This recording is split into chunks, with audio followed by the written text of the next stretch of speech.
baliho besar, cuman gagasannya kecil. Jadi balihonya besar tapi gagasannya kecil. Nggak tertulis gagasan mereka. Sama sekali, cuma nunjukin. Bahkan kalau di Jogja itu banyak yang. Sekarang tadi pagi saya perjalanan dari kos ke kampus itu melihat baliho baru Naruto, anime Naruto, tangannya 2. Saya baru tahu kalau Naruto ini bisa ya. Telak, Prabowo ditampar mahasiswa UGM, baliho besar gagasannya kecil, gimik politik pembodohan bagi masyarakat. Saya melihat kalau misal 3 capres-cawapres ini cuma berfokus pada gimmick, saya tidak mengatakan bahwa gimmick itu adalah hal yang salah. Betul. Tapi kalau berlebihan, saya rasa itu menjadi wujud eksploitasi kebodohan masyarakat. Kita sebagai anak muda adalah kami takut demokrasi di tahun 2024 ini fokus pada gimmick. Artinya Anda melihat tendensinya ke arah sana. jelas. Yang paling banyak menurut Anda siapa? Nggak masukkan jadi lebih jelas. Mungkin yang paling kelihatan ya dari paslon nomor urut 2. Halo, selamat datang di channel Redaksi Jurnal bersama JJ.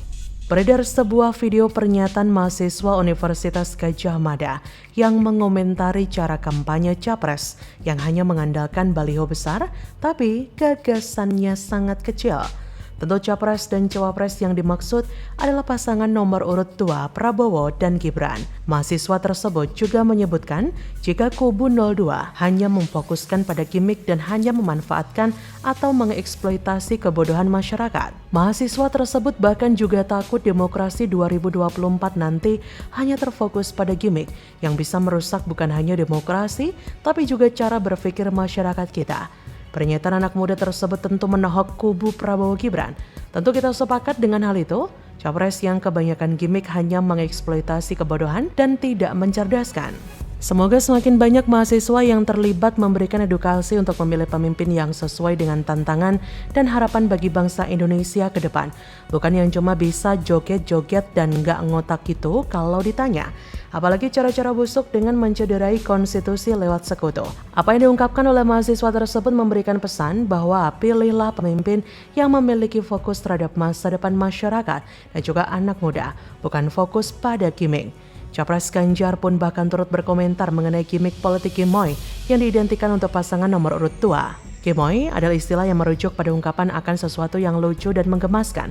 Ganjar mengatakan dirinya memang beda dengan paslon lain dalam berkampanye. Ganjar lebih memilih berdiskusi karena antusiasmenya ada. Ganjar menegaskan dirinya tidak mau menggiring anak muda hanya dengan sebuah jargon.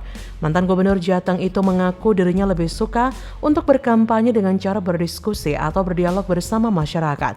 Istilah gemoy dan santuy tidak sehat bagi demokrasi.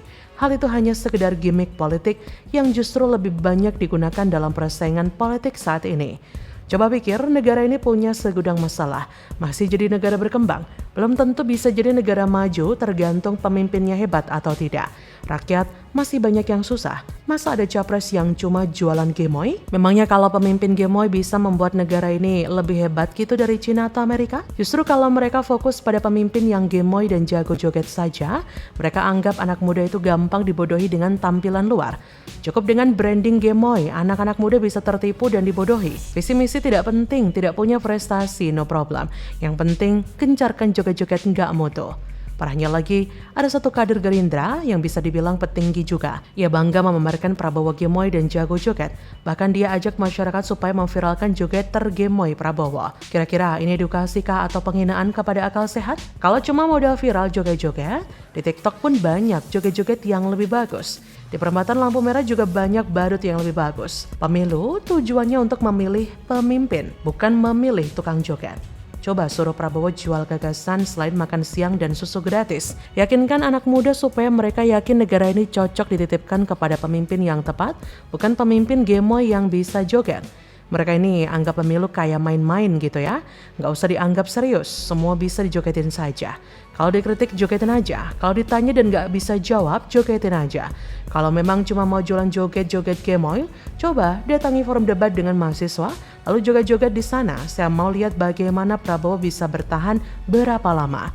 Kelompok begini kok mau diberikan mandat untuk memimpin Indonesia? Terima kasih, tapi kami tidak sebodoh itu. Bagaimana menurut Anda?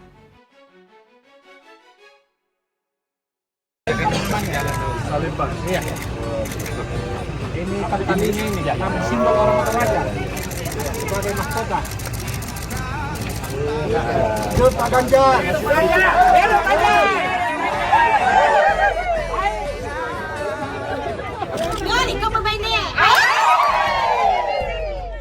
Ala menolak Gibran, Ganjar datang ke Toraja disambut meriah bak raja, giliran Gibran disambut hujan deras, dan rakyat pada pulang sepi, pertanda gagal nih.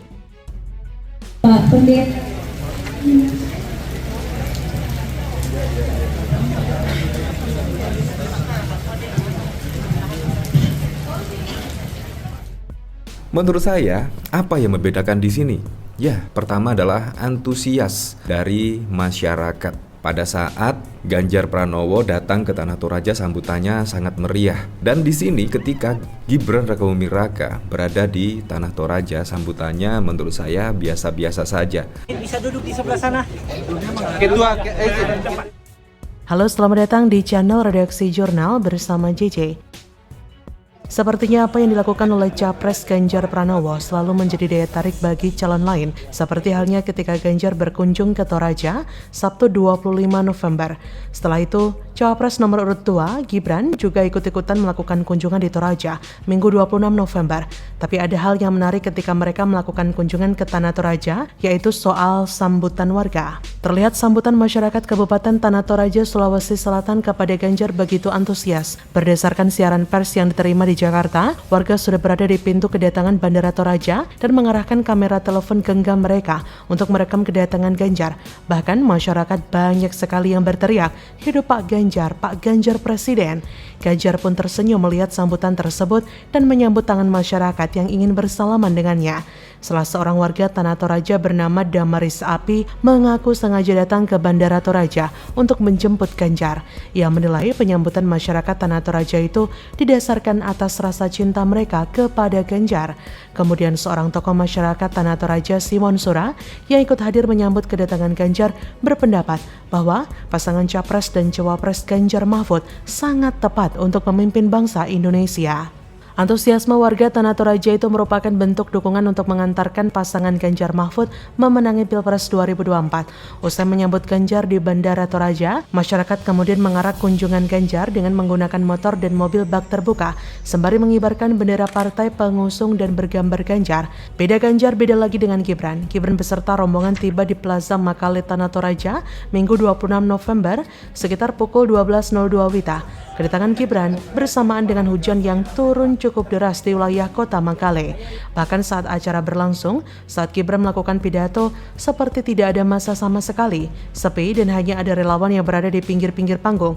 Hujan deras dan sepinya relawan memberikan tanda bahwa acara tersebut gagal total. Kunjungan Gibran ditolak oleh warga setempat. Banyak rakyat yang resah, isu dinasti politik menguat. Tentu saja, orang-orang akan berpikir anak presiden aji mumpung menggunakan privilege sebagai anak presiden untuk meraih ambisi politiknya. Rakyat selalu menjadi korban dari musim politik. Mendadak muncul banyak calon-calon yang ngakunya berjuang untuk rakyat, sengsara bersama rakyat, cungkir balik demi rakyat, mengabdi kepada rakyat, pergi pagi pulang petang pinggang pegal demi rakyat, tapi niat aslinya cuma demi berkuasa. Rakyat adalah tangga menuju puncak kekuasaan. Memang tidak semua orang seperti itu, tapi kebanyakan tulusnya ada syarat dan ketentuan berlaku. Tulusnya mereka cuma untuk menutupi ambisi yang sebenarnya. Semua itu bisa terlihat dari cara bicara, perilaku, gerak-gerik, dan manuver politik. Orang awam pun bisa paham, asalkan jangan terlalu fanatik. Tapi kini rakyat sudah cerdas. Rakyat kini muak dan menolak kedatangan Gibran. Dan masyarakat juga wajib waspada ketika ada informasi politik yang berasal dari media sosial, karena kebenarannya tidak bisa dijamin. Menjelang pemilu 2024, masyarakat wajib tahu kekurangan para capres-cawapres. Noda hitam perjalanan karir mereka harus diketahui publik untuk bisa dipertimbangkan. Bicara soal masa lalu, ketiga capres yang kini bertarung di Pilpres dinilai sama-sama punya noda hitam yang tak begitu saja bisa dihapuskan. Namanya orang, memang tidak ada yang sempurna. Makanya masyarakat wajib tahu hal itu. Bagaimana menurut Anda?